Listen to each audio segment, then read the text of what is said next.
ओम नमः शिवाय। हर हर महादेव। महाशिवरात्रि व्रत कथा बहुत ही पावन कथा।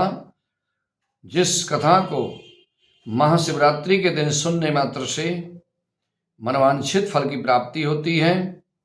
महाशिवरात्रि के दिन जो भी कोई भगवान शिव की कृपा पाने के लिए महाशिवरात्रि का व्रत रखता है, उसको ये कथा अवश्य सुननी चाहिए। इस कथा के सुनने से ही व्रत की पूर्ति होती है। एक गांव में एक शिकारी रहा करता था। वो शिकार करके ही अपने परिवार का पालन पोषण किया करता था। एक बार उस पर गांव के साहूकार का बहुत सा ऋण हो गया। वह गांव के साहूकार से ऋण लेता रहा, परंतु चुका नहीं सका।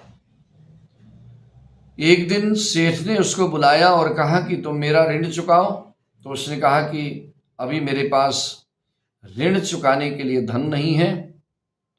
तो उसने उस शिकारी को गांव में जो शिव मंदिर था, उस मंदिर में बंदी बना करके बांध करके रख दिया। और उस दिन जो है महाशिवरात्रि का दिन था। महाशिवरात्रि के दिन साहूकार ने उसको मंदिर के प्रांगण में बंदी बना करके जब रखा, तो लोग जो है मंदिर में शिव की पूजा करने के लिए आया करते थे। वे शिव संबंधी बातों को ध्यान से सुना करता था। जो कोई भी भगवान शिव की प्रशंसा करते थे, चर्चा करते थे, महाशिवरात्रि के व्रत के विषय में कहा करते थे या भगवान शिव की महिमा का गुणगान करते थे, तो वो सुना करता था।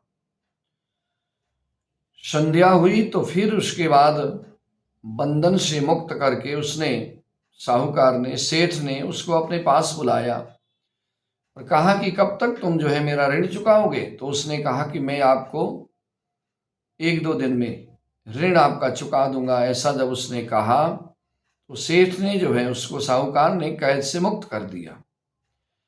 अब उसके बाद कैद से उसको मुक्त तो कर दिया, परंतु अब वो ये सोचने लगा कि मैं 1-2 दिन के अंदर ऋण कैसे चुका पाऊंगा। ऐसा सोच करके फिर अगले दिन शिकार करने के लिए गया।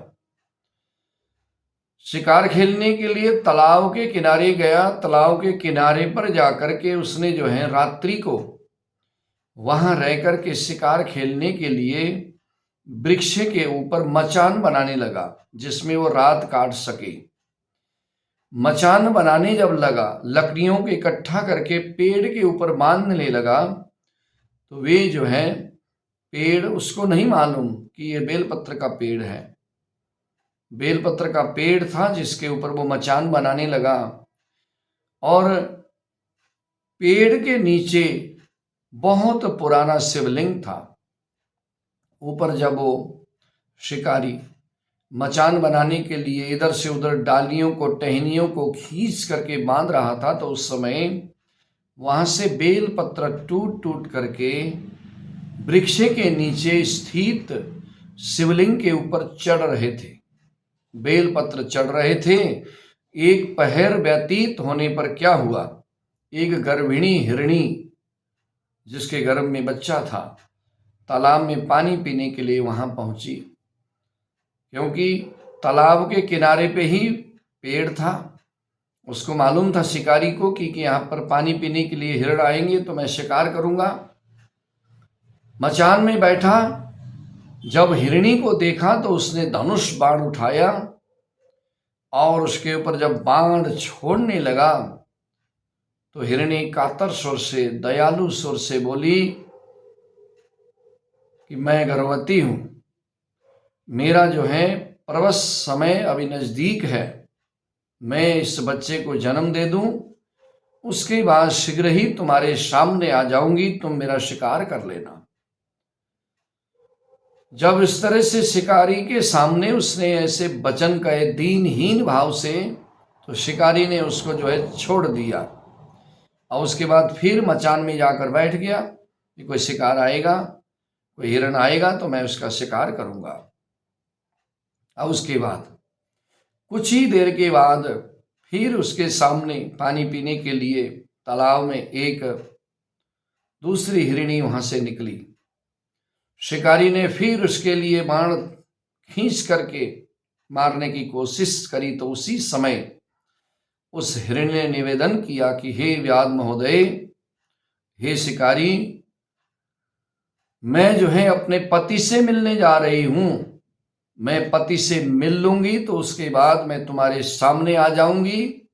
अभी मुझे जाने दो, पति से मिलन हो जाएगा तो उसके बाद मैं तुम्हारे सामने आ जाऊंगी। अब इस तरह से उस हिरणी ने जब कहा, निवेदन किया, तो उसको भी उसने छोड़ दिया। अब थोड़ी देर के बाद फिर एक शिकार की ताक में बैठा था, तो उसी समय एक हिरणी आई जिसके साथ में जो है 3 छोटे छोटे बच्चे थे। अब उन बच्चों के साथ आई हुई हिरणी को देख करके फिर उसने अपना धनुष बाण तान दिया।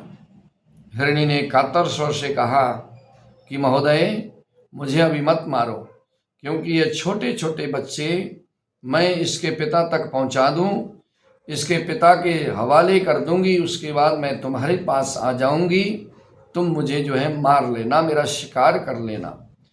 इस तरह से जब तीसरी बार आई हुई हिरणी ने उससे कहा तो उसको भी उसने छोड़ दिया। अब उसके बाद क्या होता है, फिर मचान के ऊपर बैठ करके वो तीर तरकस से निकाल कर खींच करके बैठा, बाण के लिए तैयार होकर के कि उनको जो है आते ही मैं अब शिकार करूंगा, ऐसा मन में सोच करके तीर कमान ले करके बैठा। उसी समय एक जो है वहां पर मोटा ताजा हिरन आया। अब वो हिरन जब आया तो उसने बाण खींचा। बाण छोड़ने से पहले हिरन बोल पड़ा कि हे महाराज, हे महोदय, अगर आपने पहले 3 हिरणियों को छोड़ा है तो मुझे क्यों मारते हो? क्यों? क्योंकि वो जो है तीनों मेरी पत्नियां हैं। तीनों जो आपके सामने से चली गई वो मेरी पत्नियां हैं। एक बार मैं उनसे मिल लूं तो उसके बाद ही आप जो है मेरा शिकार करना, उनसे मिल करके मैं आपके पास आ जाऊंगी। इस तरह से उस हिरन ने कहा कि मैं अपने परिवार से मिलकर आ जाऊंगा, उसके बाद तुम मेरा शिकार कर लेना। तो मृग के वचनों को सुनते ही रात की घटना जो है उसके दिमाग पर घूम गई। उसने मृग को सारी बातें बताई। उसने कहा कि मैं तो रात भर यहाँ जग रहा था, शिकार के लिए बैठा था, ऐसे ऐसे करके जो है मेरे सामने 3 बार 3 हिरनियाँ आई, मैंने सबको छोड़ दिया। अब इस तरह से उसने उन हिरण के सामने जो है बात करता रहा। उसके बाद दिन चढ़ गया, प्रातःकाल हो गई। देखिए, अनजाने में ही सही उस शिकारी से भगवान शिव के ऊपर बेलपत्र चढ़ते रहे, क्योंकि पेड़ के नीचे, बेलपत्र के पेड़ के नीचे शिवलिंग था, बहुत प्राचीन। भगवान शंकर की अनुकंपा हुई।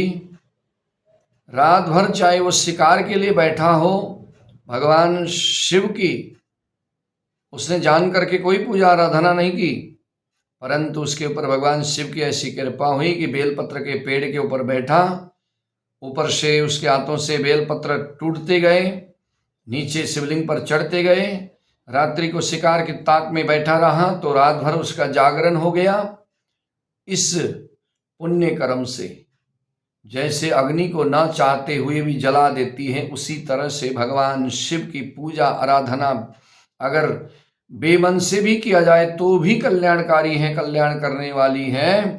तो चाहे अनजाने में भी हो जाए तो वो भी कल्याण करती है। तो उस व्याध से, उस शिकारी से अनजाने में ही भगवान शिव की पूजा हो गई, महाशिवरात्रि का व्रत हो गया, रात्रि को जागरण हो गया, फिर उसका मन भी पवित्र हो गया।